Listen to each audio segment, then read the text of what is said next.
भगवद गीता अध्याय 2 सांख्य योग। श्री कृष्ण ने अर्जुन से कहा, यदि तुम अपने क्षत्रिय धर्म को समझो तो तुम्हें संदेह नहीं होगा कि युद्ध से पीछे हटना तुम्हारे लिए अधर्म है, क्योंकि भाग्यवश तुम्हें ऐसा युद्ध मिला है जो स्वर्ग का द्वार खोलता है। यह एक भाग्यशाली क्षत्रिय को ही मिलता है। यदि तुम इस धर्म युद्ध से विमुख हो गए तो अपने कर्तव्य और यश को खोकर पाप प्राप्त करोगे। लोग तुम्हारी निंदा करेंगे और सम्मानित व्यक्ति के लिए अपकीर्ति मृत्यु से भी अधिक दुखद है।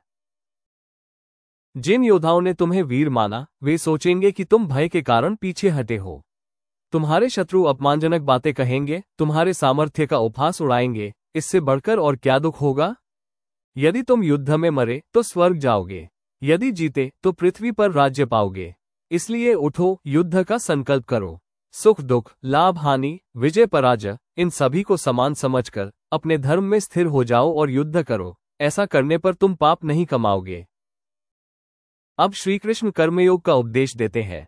अभी तक मैंने तुझे ज्ञान के दृष्टिकोण से समझाया, अब मैं तुझे कर्मयोग के दृष्टिकोण से बताता हूं, जिसे अपनाकर तू बंधनों से मुक्त हो जाएगा। इस मार्ग में न तो कोई प्रयास व्यर्थ जाता है और न ही इसमें कोई हानि है। थोड़ा भी अभ्यास करने वाला व्यक्ति बड़े भय से बच जाता है।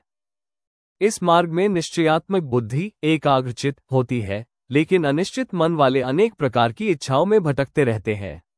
जो लोग केवल वेदों के कर्मकांड में रमे रहते हैं वे कहते हैं स्वर्ग ही सबसे बड़ा लक्ष्य है। वे तर्कों और शब्दों के जाल में उलझे रहते हैं। ऐसे लोग भोग और ऐश्वर्य की कामना से युक्त होते हैं और उनके मन में स्थिर ज्ञान नहीं होता।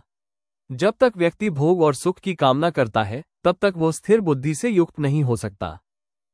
वेद तो त्रैगुणिक सत रज तम कर्मों तक ही सीमित है। हे अर्जुन, तुम गुणों से ऊपर उठो, नित्य सत्य को समझो और अपने कर्तव्य में स्थित रहो।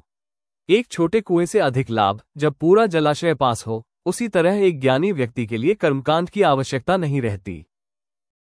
तुम्हारा अधिकार केवल कर्म करने में है, फल में नहीं। इसलिए फल की चिंता मत करो, नहीं फल के कारण काम में आसक्ति रखो। तू निष्काम भाव से कर्म कर। हे अर्जुन, सफलता असफलता में समान भाव रख, यही योग कहलाता है। फल की इच्छा वाला कर्म बहुत ही हीन है। हे अर्जुन, कर्म में कुशलता ही योग है। ये भाग गीता का हृदय है। कर्म करो, फल की चिंता मत करो। अब अगली श्रृंखला में श्री कृष्ण बताएंगे कि स्थित प्रज्ञ जो ज्ञान में स्थित है व्यक्ति कैसा होता है। दोस्तों, अगर आप पूरी भगवद गीता सुनना और पढ़ना चाहते हैं तो हमारे चैनल को सब्सक्राइब जरूर करें और साथ में बेल आइकन दबाना ना भूलें, ताकि आपको अगले अध्याय की नोटिफिकेशन समय पर मिल सके।